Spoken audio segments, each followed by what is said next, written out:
All right, so this is this is the story of the Tree 2U VRC milling machine. At this point, I had developed enough mechanical planning strategy to be able to know that I couldn't just like show up and be like, okay, I'll take it, and then get it out of there right away. Right. So the tow truck story is very interesting. Like I had to look on forums and stuff about how people move these. And it turns out that if you can make it look close enough to a car, then a tow truck company will come and pick it up. Okay. So that was not something that was immediately obvious to me. I had to go look that up. So I was like, cool. All I got to do is put wheels on it and get it up on, and so that they can hook their winch. Right. And winch it up on and Right. strap it down and then Got it. transport it. Okay, so I got the thing unloaded off the tow truck. Mm-hmm. Got it wheeled into this spot that I had available in the garage, and then I had to get it apart. Like, so I knew that I wasn't going to be able to get it down the hill assembled. Yeah. I had to take it apart, and so I took off any parts that I could take off and transported them separately. I made this weird cart-looking thing with the casters on it. So, which brought up a couple of problems. One, casters, they're constantly getting caught not going the direction that you want. Right. And like it was very difficult for me to keep the thing moving in one direction because all the wheels were wanting to go all over the place. Like it would constantly be trying to turn the way I didn't want it.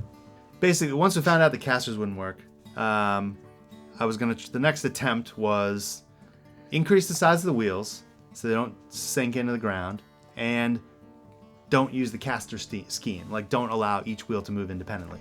So I tried to make it more like a car, where I had two fixed wheels in the front and one steerable wheel in the back. Mm-hmm. And then as the weight, like to try to get each tire could hold about 600 pounds. It was rated for 600 pounds. So I was thinking, okay, well, what if it gets like tipped to one side and all the weight gets on one wheel? I don't want to like have that wheel break off, right? And now it's tipped over in the yard. Mm-hmm. So I ended up with pairs. So I did 4 wheels in the front and 1 wheel in the back.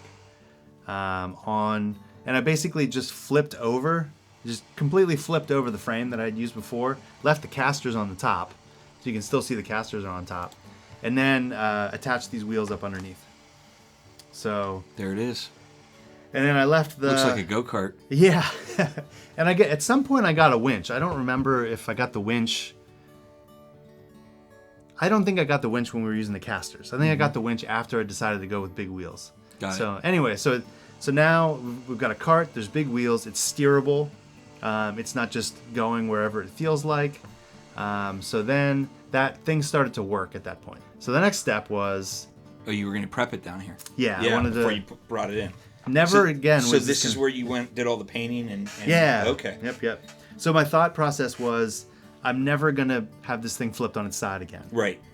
So do everything no you chance. need to do. Right. Yeah. So So you built a little workshop around it. Looks yeah. like. Yep. I put up a little tent thing we have for when we have garage sales, and put a piece of plywood down underneath, and so tipping the thing over was kind of precarious. And I thought, okay, I don't need to tip it all the way on its side or all the way upside down. It just needs to be tipped over a little bit so I can get underneath, clean it, paint it, and then write it again and then carry on. Mm-hmm. So what I did was I had some support. I had a piece of plywood basically to protect the grass, and then some pieces of wood to kind of spread the load out. And then I had a half of a log.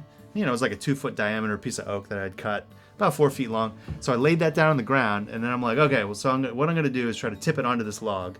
But then I thought, well, let's make it a little squishier. So I took a tire out of the garage, put a tire on top of the log, and then, tried to pull it. I thought, okay, well, I'll just yank the thing over, and it'll flop down onto this tire and log, and then kind of sit there, and it should be okay.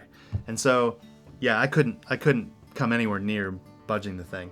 So I had a 12-foot 2x4, and I stuck that down the thing, and then stood on top of the log, and then jumped up to the top of the 2x4 and yanked it down. That's how I was able to yank it down into that position.